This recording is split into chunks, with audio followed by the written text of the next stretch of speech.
안녕하세요. 번개처럼 내려치고 바람같이 스쳐간 결혼 생활을 끝낸 30대 돌싱녀입니다. 남자는 배, 여자는 항구라는 옛날 유행가가 생각나네요. 그러고 보니 제 인생의 남자란 늘 훌쩍 항해를 떠나버린 배였던 것 같아요. 저는 홀어머니 밑에서 자랐거든요.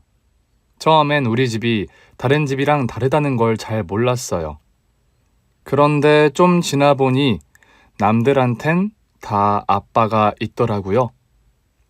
엄마, 우리는 왜 아빠가 없어? 선미야, 아빠는 멀리 여행을 떠났어. 어디로 갔는데? 아주 멀리. 언제 오는데?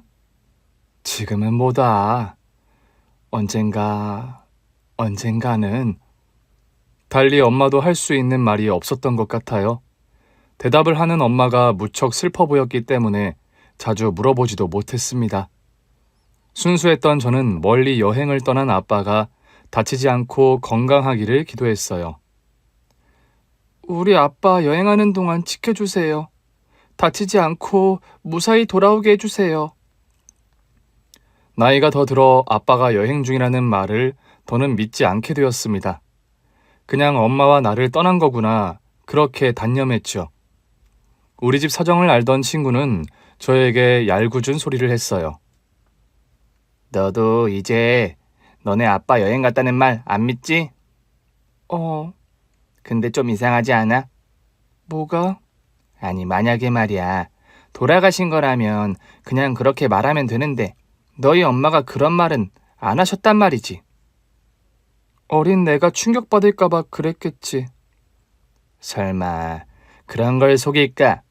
그리고 지금은 그걸 이해 못할 나이도 아니잖아. 근데도 그런 말은 안 하잖아. 이건 내 생각인데 나는 너희 아빠가 어디 있는지 알 것 같아. 어디? 학교. 그거 아니면 답이 없지. 학교? 아빠가 학교에 다닌다고?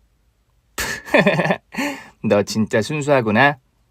아니, 깜빵 말이야, 깜빵. 그걸 학교라고 부른대. 뭐? 깜빵? 감옥에 있다는 거야, 우리 아빠가? 우리 엄마도 그렇게 생각하던데. 무슨 잘못을 했는지는 모르지만 너희 엄마가 거짓말하는 거엔 이유가 있을 거래. 그래, 내가 생각해도 좀 그렇다. 아빠가 나쁜 짓을 해서 깜빵에 있다는 걸 자식한테 이야기하는 게 쉽지 않았겠지. 너 알지도 못하면서 함부로 말하지 마. 너도 너희 엄마도 한 번만 더 그런 이야기 꺼내거나 소문내면 가만 안 둬? 야, 그러는 너는 뭘 제대로 알기나 아냐? 지도 모르면서 웃기고 있어. 알던 모르던 우리 집 이야기 함부로 하지 말라고! 친구랑 대판 싸우고 집에 왔는데 시간이 지나자 마음이 서늘해지는 거였어요. 어쩌면 친구 말이 맞을 수도 있다는 생각이 들었지요. 만약 그런 거라면 나는 그런 사람의 딸인가? 괜히 내가 죄인이 된 것 같아 더욱 움츠러들었어요. 하지만 저희 엄마는 그런 아빠의 부재, 빈자리를 메꾸려 최선을 다해 저를 키우셨습니다.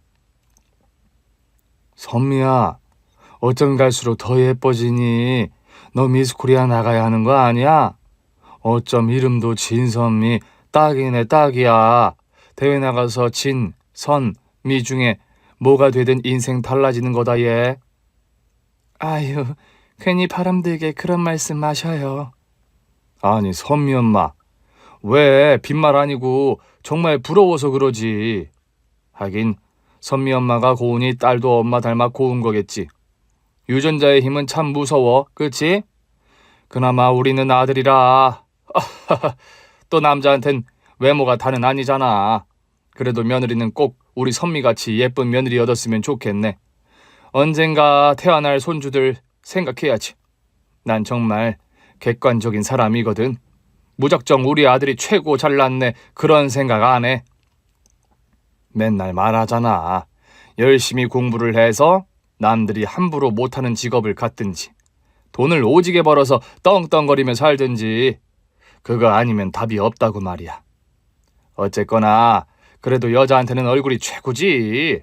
경쟁력이야, 경쟁력. 선미야, 알겠지? 아줌마 말 중에 허튼 이야기 하나도 없다. 네, 감사합니다.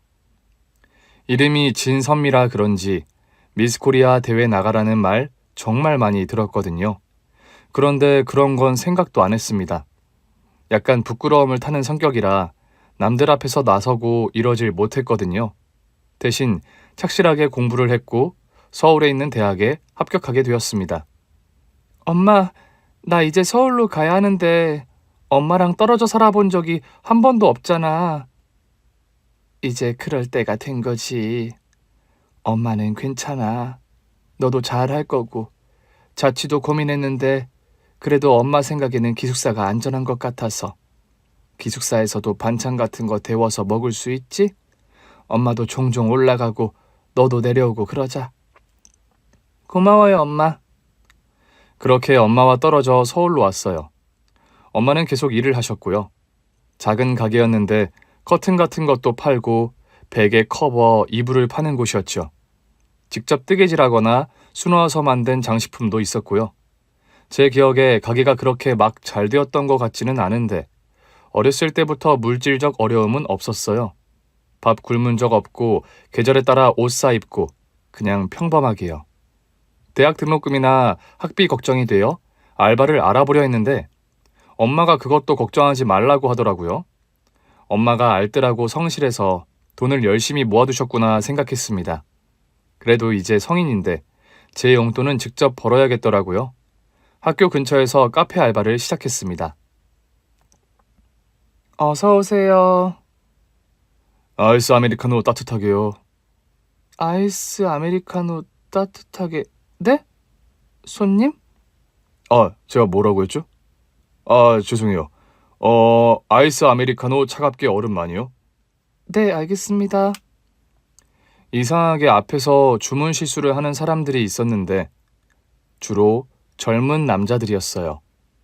어차피 학교 근처니 어쩌면 같은 학교 학생이거나 근처 학교 사람이었겠죠.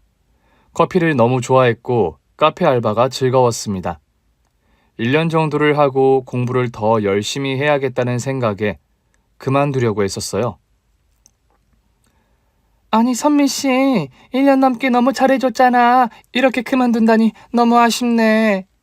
네, 사장님, 저도 여기서 좋은 경험하고 많이 배웠어요. 그런데 이제 공부를 좀 더 해야 할 것 같아서요. 이런 말하기 그렇지만 자주 오는 단골들 다 선미 씨 때문인데. 네? 선미 씨 얼굴 보러 매일 그렇게들 들리는 거잖아. 이제 선미 씨 없어봐. 안 그래도 우후죽순 카페 여기저기 생기는데 커피 더 싸게 파는 가게로 가겠지. 에이, 아니에요, 사장님. 원두도 좋은 거 쓰시고 커피가 맛있으니까 단골인 거죠. 그러지 말고 내가 시급도 올려줄게. 지금 일하는 시간 너무 많으면 그것도 줄여줄게. 돈은 더 주고 일은 좀 더 적게 하고 우리 서로 윈윈 할 수 있는 방법 생각해보자. 어?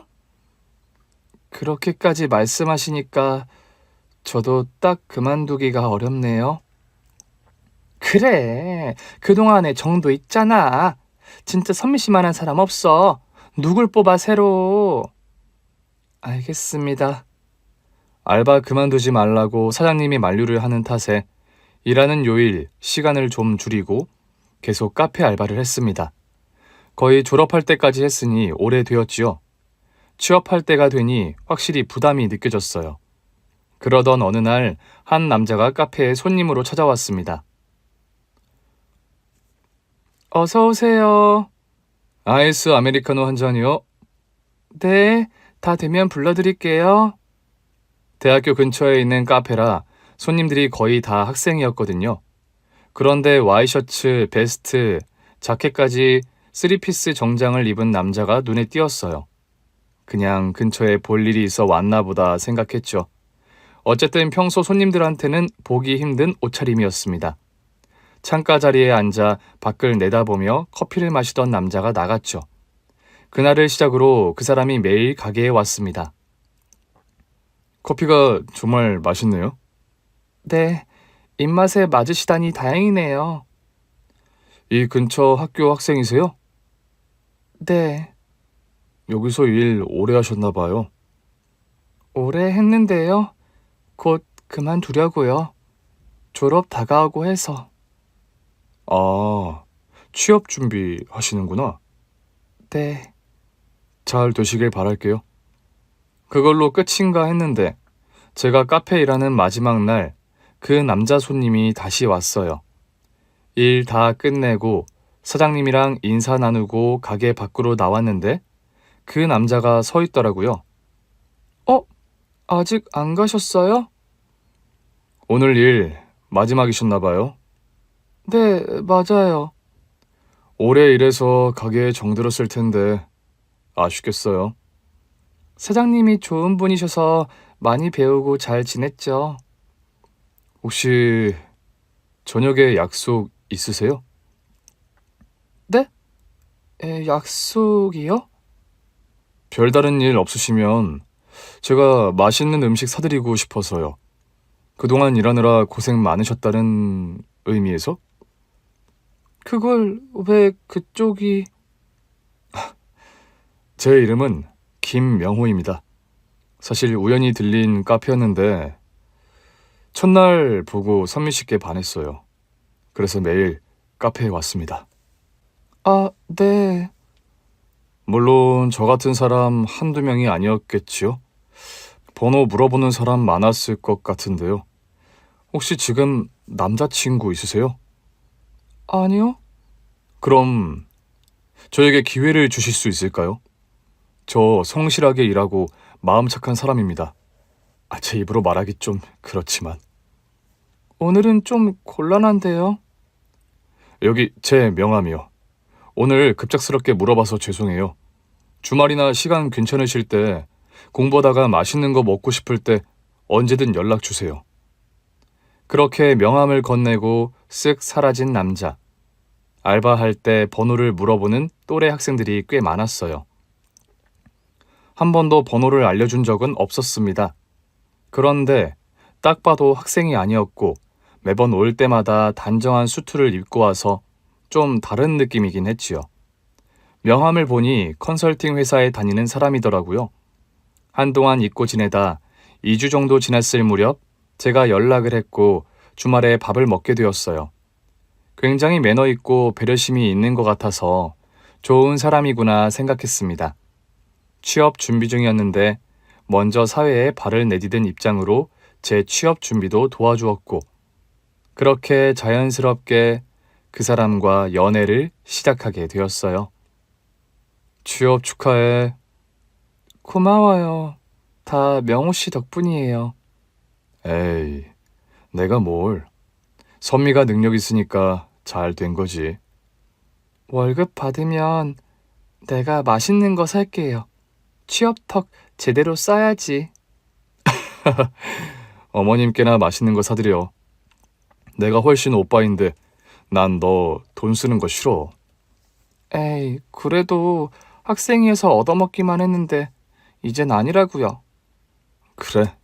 그러면 커피 정도 사면 되겠다. 나이가 7살 많았던 터라. 확실히 성숙한 어른의 느낌이었죠. 취업하고 나니 정말 정신없이 바빴습니다. 신입이라 배울 것도 많았고 그치만 어엿한 사회의 구성원이 된 것 같아 뿌듯했어요. 취업한 지 2년이 됐을 무렵 남자친구가 회사에서 프로젝트 큰 건을 성공시켰다며 맛있는 밥을 먹으러 가자고 했거든요. 너무 고급스럽고 분위기가 좋은 식당이었습니다. 너무 비싼 밥 먹는 거 아닌가 하던 찰나 그곳에서 프로포즈를 받았습니다. 2년 동안 너를 만나며 내 마음은 그 어느 때보다 고요하고 행복으로 가득함을 느끼고 있어. 선미야, 나와 결혼해 줄래? 사실 저는 26살밖에 안 됐고 주변에서도 아직 결혼한 친구가 없어서 좀 망설여졌습니다. 그치만 남자친구가 저보다 7살이 많은 사람이라 빨리 결혼을 하고 싶어 하는 것 같았어요. 프로포즈 때는 오케이를 했는데 막상 결혼 준비를 시작하려 하는데 마음이 막 편하지는 않더라고요. 엄마, 내가 잘하는 걸까? 너무 일찍 가는 거 아닌가 싶기도 하고. 시기가 중요한 게 아니지. 어떤 사람을 만나느냐가 중요한 거잖아. 네가 확신이 든다고 하면 그렇게 해. 엄마는 그런 쪽에선 조언을 할 입장이 아닌 것 같다.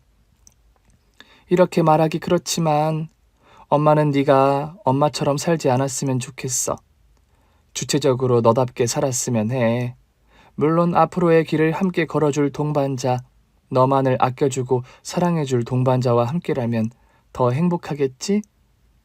고민하는 중 이 남자는 더욱 확실한 신뢰를 보여주었습니다. 집도 함께 보러 다니고 또 모아둔 돈도 있어서 시작이 어렵지는 않았어요. 다만 결혼이라는 걸 한다면 30대가 되어서야 할 거라고 생각했고 어릴 때 알 수 없는 이유로 엄마와 저를 두고 떠난 아빠라는 존재에 대한 불신, 그런 게 있어서 마음이 복잡했던 거였어요.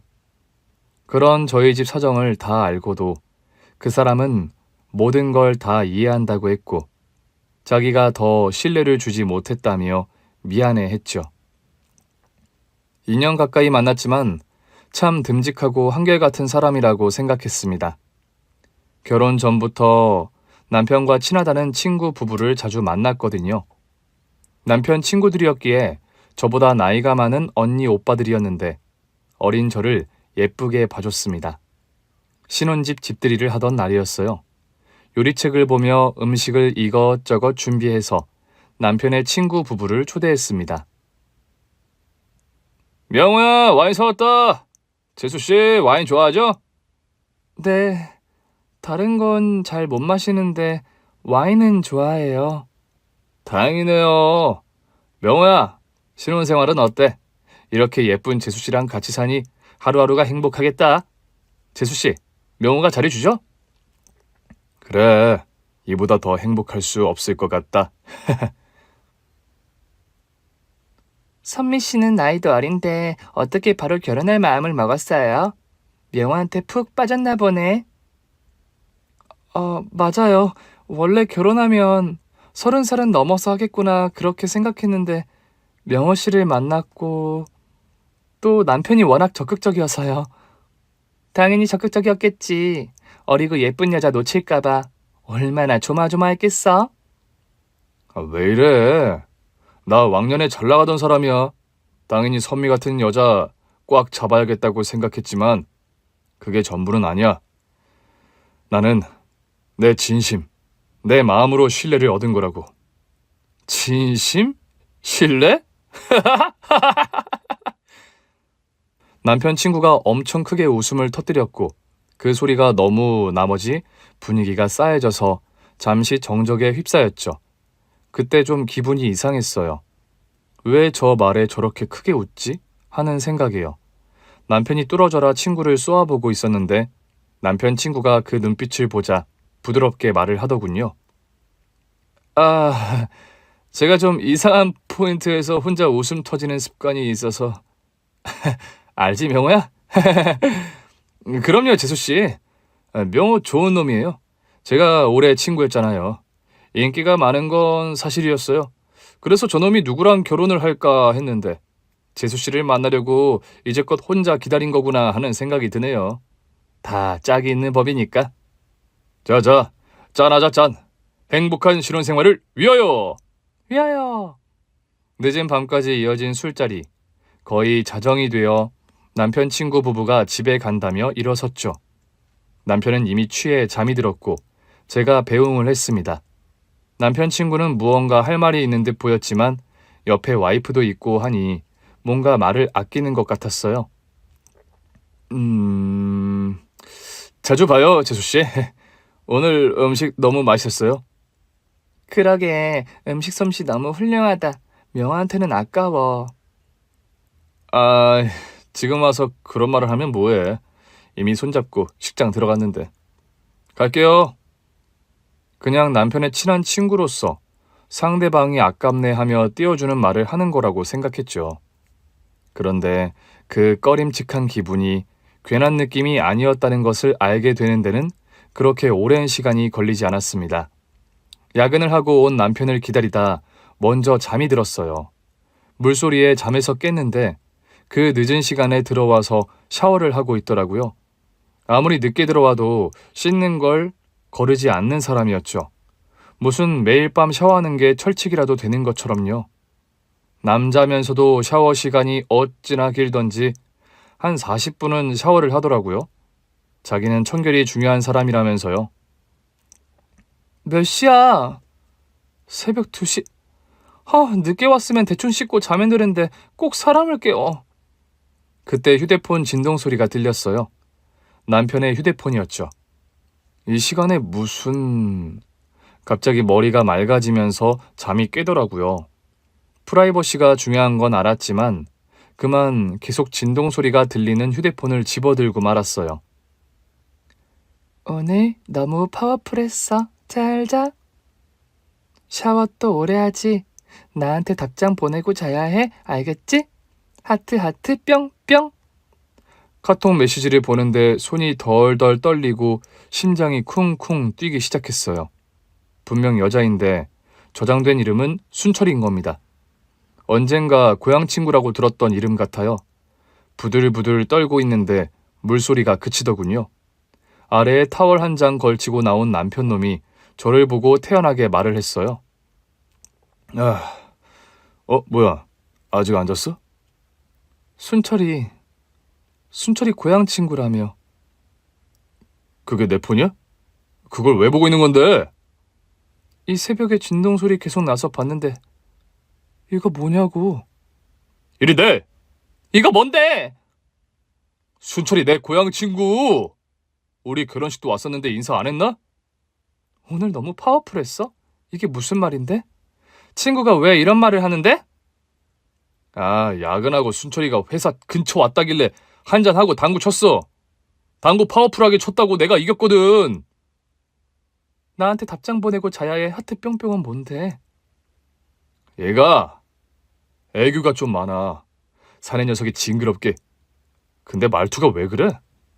지금 무슨 생각하는 건데? 너 나를 바보로 보는 거니? 나 그 카톡 사진 다 찍어놨어. 내 앞에 지금 순철이라는 친구 데려올 수 있어? 이 새벽에 뭘 집에 오라 그래? 제정신이야?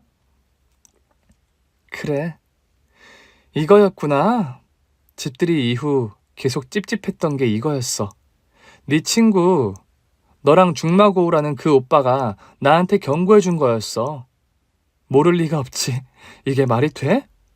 혼인신고서에 인주도 안 말랐겠다.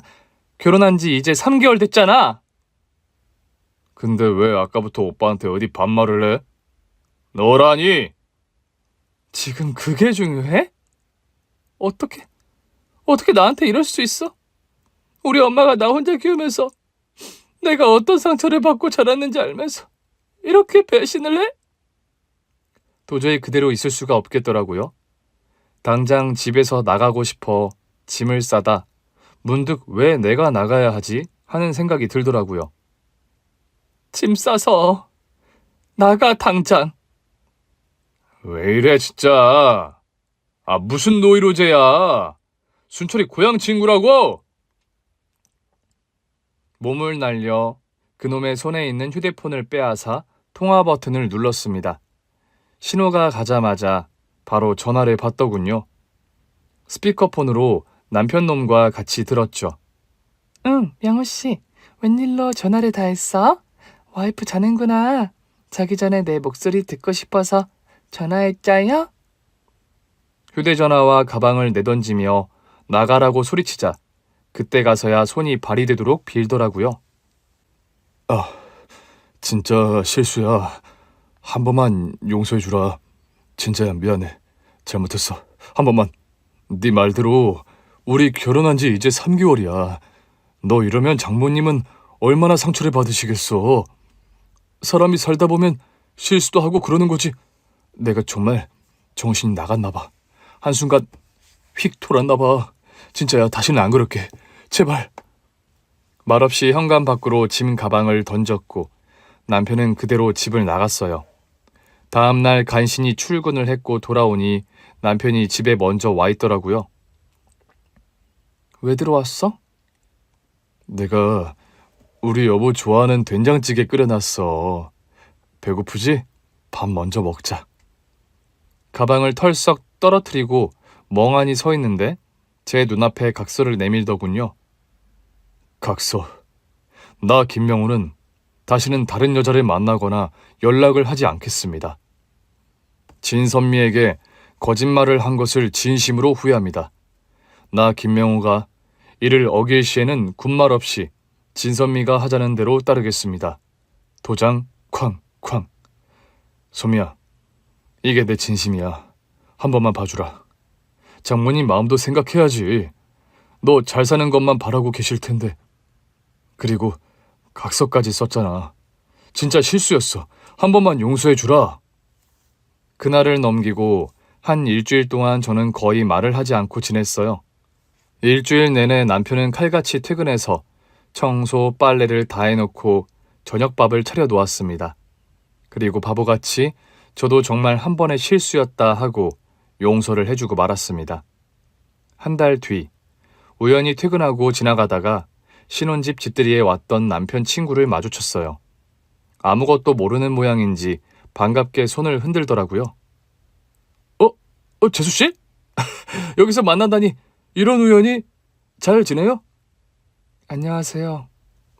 아니 그때 그 집들이 후에 우리 집에 초대한다고 명호한테도 연락했는데 이 자식이 가타부타 말이 없더라고요. 저 지금 잠깐 시간 되세요? 네? 지금요? 남편 친구는 당황했지만 제 표정을 보고 뭔가를 직감한 것 같았죠. 근처 카페에 가서 지난달에 있던 이야기를 털어놓았습니다. 김명호, 결혼하고선 정신을 차릴 줄 알았는데. 원래 이런 사람이었던 거죠. 근데 결혼 전에 연애만 2년을 했어요. 그 2년 동안 정말 아무 일도 없었거든요. 그때 알았더라면, 차라리 그때 알았으면. 재수씨, 진짜 미안해요. 내가 그놈 친구인데 나도 마음이 불편했어요. 재수씨가 나이도 어리고 착한 사람 같은데. 지금이라도 내가 솔직하게 말해야 할 것 같아요. 재수씨, 명호 그놈 바람피는 거 그건 병이에요, 병. 그건 어떤 의사, 아니 신이라고 해도 못 고쳐요. 그런 불치병이 없어요. 아마 정신적으로 문제가 있는 게 아닐까, 전 그렇게 생각해요.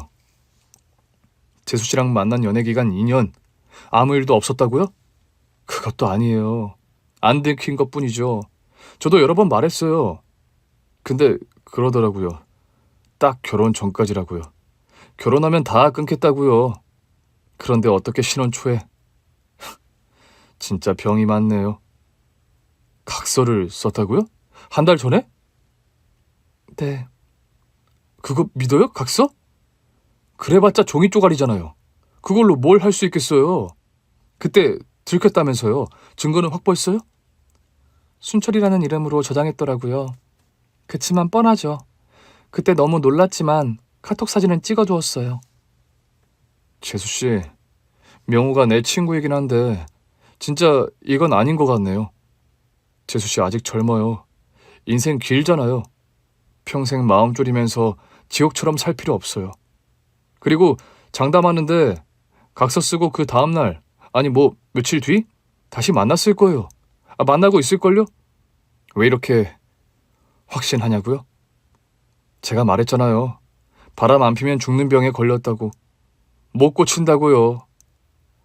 죄송해요. 저도 결혼하기 전에 기회가 될 때 말을 해줬어야 했나 봐요. 약간의 기대를 했어요. 아, 그래. 결혼을 하면 달라질 수 있겠지. 그놈한테 개과천선을 기대했다니. 같은 남자가 봐도, 그리고 친구라고 해도 아닌 건 아닌 것 같네요. 정리할 생각이면 증거 확보 꼭 하세요. 상간녀 소송도 걸어버리고요. 진짜 미안합니다, 재수씨. 바람 안 피면 죽는 불치병에 걸린 사람이라네요. 가장 친한 친구가 저리 말했을 정도니. 그리고 저는 그 조언을 따르기로 했어요. 너무 늦었다는 생각에 괴로웠지만 늦었다고 생각할 때가 제일 빠른 거라는 말을 떠올렸죠. 증거를 모으는 건 어렵지 않았습니다. 남편 휴대폰에 증거가 차고도 넘쳤거든요. 이름만 다르게 저장을 했네요. 순철이에서 철수로요. 진짜 사람을 얼마나 우습게 아는 건지. 이 모든 걸 진행할 때까지 저희 엄마한테는 한마디도 하지 않았습니다. 엄마 속상할까봐. 엄마는 늘 내가 엄마랑은 다르게 살았으면 좋겠다고 했는데 바보같이 좀 더 신중할 걸. 바보같이 뭐가 급하다고 자책감이 들었지만 마음을 단단히 먹고 변호사를 찾아갔어요. 참, 그걸 이해 못 해주네. 뭐? 옛날 어른들 말씀 못 들었어? 남자가 다 그런 거야, 어? 그냥 여자가 눈 딱 감고 덮어주면 사는 거지. 우리 할머니도 엄마도 다 그렇게 사셨어. 그래도 나이 들면 다 돌아온다더라. 나이도 어리고 마음도 순한 줄 알았는데 이게 아주 독종이었네. 독하다 독해. 너 진짜 제정신이 아니구나. 법정에서 보자고. 나한테 증거 차고도 넘치거든? 나 순순히 안 물러나. 상간녀 소송도 진행할 거니까 그렇게 알아둬. 근데 정말 눈 하나 깜짝하지 않더라고요. 당연히 남편은 유책 배우자였고 상간녀 소송까지 걸었는데도 아주 그걸 기다렸다는 듯이 척척 요구하는 대로 해주더라고요. 이럴 거면 저랑 결혼을 왜 한 걸까요? 그렇게 결혼 1년 만에 이혼을 하게 되었어요. 도장 찍고 마무리되던 날 그 상간녀한테 문자가 오더라고요. 언니, 고생 많았어요.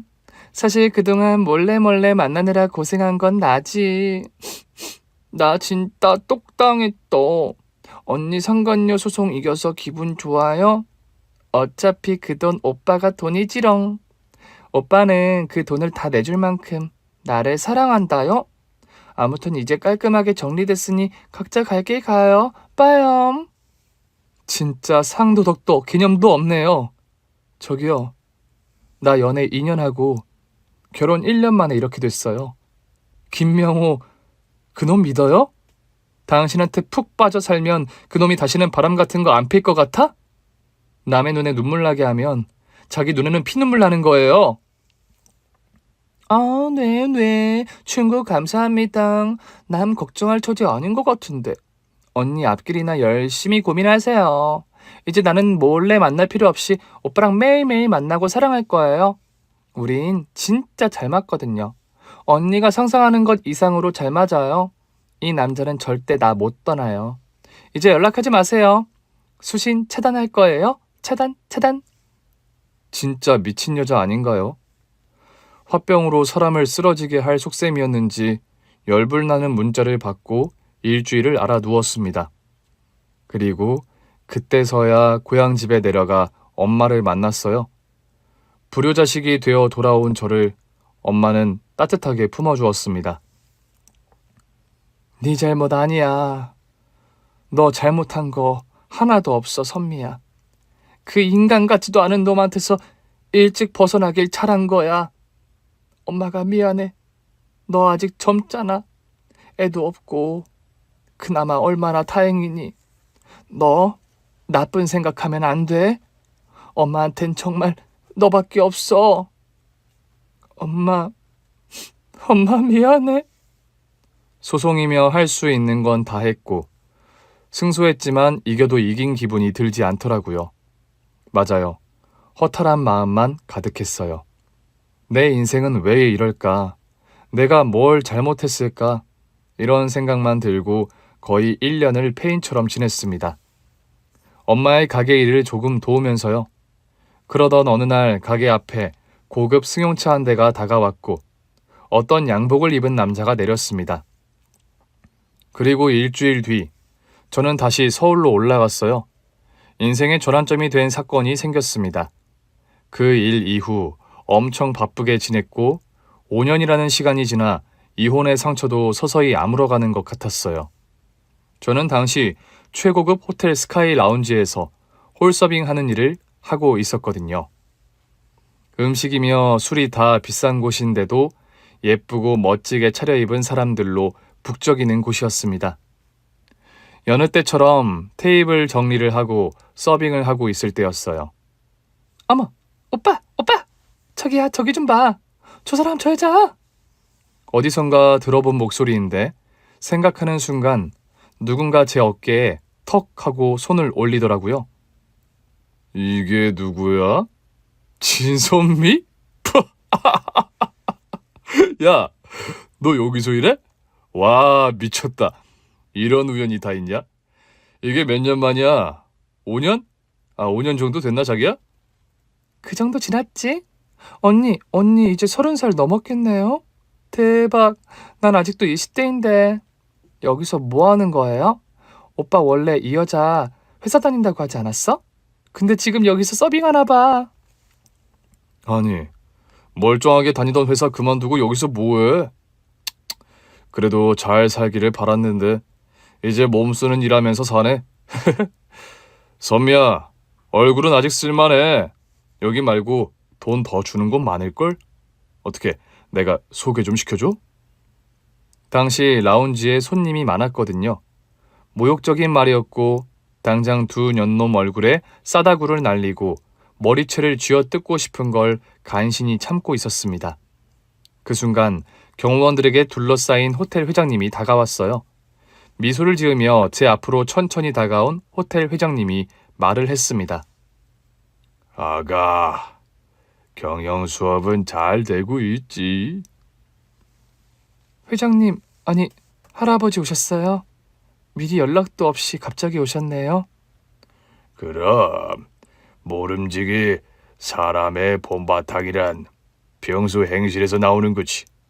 우리 손녀딸이야 워낙 성실하고 일 잘한다고 보고받기는 했는데 그래도 호텔 경영하려면 아직 배울 게 많을 거야. 몸 상하지 않게 하고 이야기하고 싶은 거 있으면 언제든 김 비서한테 연락해라. 회장실에서든 이 할애비 집에서든 편히 보면 되니까. 네, 할아버지. 회장님, 오신 김에 식사하시고 가시겠습니까? 그럴까? 난 늘 앉는 자리에 안내 부탁해요. 이쪽으로 모시겠습니다, 회장님. 호텔 회장님인 할아버지를 자리에 모시고 왔는데 그 모습을 본 두 년놈들의 입에서 진짜 개거품이 나오더라고요. 회장? 손녀? 뭐야, 장난해? 지금 쇼하는 거지? 오빠, 뭐라고 말 좀 해봐. 이 여자가 오늘 우리 오는 줄 알고 지금 연기하는 건가 봐. 여기 진짜 비싼 호텔인데? 저 사람이 진짜 회장 맞아? 근데 지금 이 여자 보고 손녀라고 하잖아. 뭐냐고. 야, 진선미, 너 지금 뭐 하는 거야? 너 나한테 사기쳤어? 호텔 회장 손녀라니. 너 결혼할 때 그런 말 안 했잖아. 저기요, 저기 진짜 회장 맞아요? 당신 이름 뭔데? 인간 같지도 않은 그 년놈들이 개거품을 물고 소리 지르며 소란을 피워대자 다른 손님들한테 컴플레인이 들어왔어요. 회장님인 할아버지 표정도 좋지 않았고요.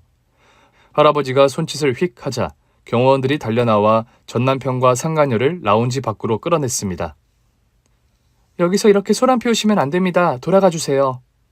야, 내 말 아직 안 끝났어. 너 뭐야? 회장 손녀? 너 진짜 그거 숨기고 결혼한 거야? 억울해. 오빠 억울하다니? 지금 그게 무슨 말이야? 뭐 이 여자가 회장 손녀인데 이혼한 게 억울하다는 거야? 말 똑바로 해. 몰라. 시끄럽게 쫑알쫑알하지 말고 조용히 해. 김명호, 네가 억울하고 후회해봤자 달라지는 거 아무것도 없어. 나 지금 너무 행복해. 거지 발사기 같은 너랑 인연 끝내니까 내 인생이 피더라. 나 회장님 손녀 맞고 경영 수업하고 있는 것도 맞아. 경영 수업 받으면 호텔이나 계열사 운영할 거거든? 넌 내가 운영하는 호텔에 발 들일 생각도 하지 마. 너같이 격떨어지는 손님은 안 받을 거니까. 너 꼴랑 대학 나왔잖아. 뭔 경영을 해 네가.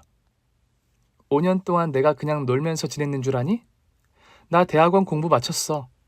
그렇게 여자에 미쳐가지고 바람 안 피면 죽는 불치병 걸려서 아직도 여자만 따라다니는 너랑 달리 난 내 인생 살았어. 너무 행복해. 그리고 당신 그때 내가 경고했죠. 이놈 별로라고. 절대 한 여자에 만족해서 보금자리 꾸리고 살 놈 아니라고 했잖아요. 부탁인데 이런 놈 방생하지 말고 평생 끼고 살아요. 당신 소원대로 이혼해줬잖아. 딱 끼리끼리 만난 것 같은데 이제 좀 내 인생에서 사라져 줄래요? 경원, 아예 호텔 밖으로 내보내주세요. 경원들에게 질질 끌려 호텔 밖으로 나간 거. 그게 마지막이었습니다. 그리고 모든 게 사실이었어요. 5년 전 이혼하고 엄마 집에 살며 거의 벼랑 끝에 있던 저에게 기적 같은 일이 일어났죠. 실례합니다. 여기 이연자 씨 계신가요? 저희 엄마인데요. 안녕하세요. 이연자 씨가 어머님이시면 따님인 진선미 씨 맞으시죠? 그런데요. 누구세요? 저 땡땡 호텔 오너 회장님의 비서입니다. 이연자 씨와 진선미 씨께 드릴 말씀이 있어서 왔습니다. 명함을 건네받고도 한동안 멍하니 있었지요. 그때 엄마가 가게에서 나와 그 비서를 한참 보시다가 말씀을 하셨어요. 그이한테 무슨 일이 생겼나요? 네, 진선호 사장님께서 얼마 전에 사고로 그만... 그런 것 같았어요. 그런 느낌이 들었어요. 네, 그렇게 되셨는데 돌아가신 사장님께서 유언을 남기셨고 그래서 회장님이 지금 진선미 씨를 찾으십니다. 엄마, 이게 무슨 말이야? 진선호? 진선호 사장님이 누군데? 설마... 그래, 선미야, 맞아, 네 아빠야. 평생 본 적 없는 아빠라니. 그리고 그 아빠가 얼마 전 돌아가셨고 유언을 남겼다는 말을 들었죠. 비서라는 분께 한참 이야기를 나눴고 저는 일주일 뒤 서울로 올라가 회장님 할아버지를 만났어요. 그렇게 벼랑 끝에서 유턴을 해서 새로운 길을 걷게 된 것이었습니다. 젊은 시절 엄마와 아빠는 사랑했고 오래 만남을 이어왔다고 했어요. 그 사랑의 결실로 엄마는 저를 임신했지만 당시 아빠 집의 반대로 결혼을 하지 못했다고 합니다. 그런데 아빠는 엄마를 모른 척할 수가 없었다고 해요. 엄마 혼자 널 키웠지만 큰 어려움 없이 자란 게 사실 다 네 아빠 덕분이야. 매달 양육비, 생활비를 보내주었거든. 가끔 편지도 함께 보내왔지. 수준이 맞는 부잣집 아가씨랑 결혼을 했지만 그래도 너를 모른 척할 수가 없다고 곁에서 자라는 걸 함께하지 못해 미안하다고 했어. 그 이야기를 들었을 때 마음이 복잡했어요. 돈이 다가 아닌데 아빠라는 존재를 그리워하고 또 필요로 할 그때에 곁에 없었으니까요. 물론 그런 지원을 받아 큰 어려움을 겪지 않고 산 것도 맞아요. 저는 몰랐지만 그런 도움을 받아 살았던 거죠. 그래도 한 번쯤은 한 번 정도는 만나러 왔을 수도 있었는데 회장님인 할아버지가 가정에 충실하라고 했기 때문에 그 뜻을 거스르지는 못했다고 해요. 돌아가신 사장님께서 남기신 유언이 진심으로 사랑했던 이연자 씨와 자식인 진선미 씨를 책임져 달라, 거둬달라는 것이었어요. 회장님께서 직접 들으셨고요. 그 마지막 부탁, 유언을 지키겠다고 말씀하셨어요. 진선미 씨를 꼭 만나보고 싶다고 하셨습니다. 생각이 정리되시면 이쪽으로 연락 부탁드립니다. 그 말을 끝으로 엄마 가게에 찾아왔던 회장님의 비서는 서울로 돌아갔습니다. 일주일 동안 엄마랑 많은 대화를 나눴고 생각을 했어요. 복잡한 마음이었지만 그래도 한 가지 분명한 사실은 나한테 아빠라는 분이 계셨고 어릴 때 친구가 했던 말처럼 감옥에 갇혀 있었던 게 아니라는 거였죠. 친구의 말에 화가 나고 상처를 받았지만 마음 한편에선 정말 아빠가 그런 사람일 수도 있다고 생각을 했거든요. 무책임하다고 생각했지만 또 양육비와 생활비를 평생 감당한 부분에 대해선 아빠의 식대로 나름 책임을 졌던 걸 수도 있겠다. 그런 생각이 들었어요. 고민 끝에 할아버지라는 분을 만나보자 마음을 먹었던 것입니다. 네가 선호 딸이구나. 선미라고 했니? 진선미. 네 엄마가 예쁜 이름을 지어줬구나. 안녕하세요, 할아버지. 그래, 내가 네 할애비다. 아가, 그동안 고생이 많았지? 원망하는 마음이 들거든. 그 원망 다 나한테만 해라. 네 아버지는 잘못이 없어. 젊은 시절 완고하고 강경했던 내 뜻을 따른 것밖에는 없다. 미안하다. 그 어떤 걸로도 지나간 세월을 돌릴 수는 없지만 용서해주고 이제라도 하레비 역할을 할 수 있도록 기회를 주면 고맙겠구나.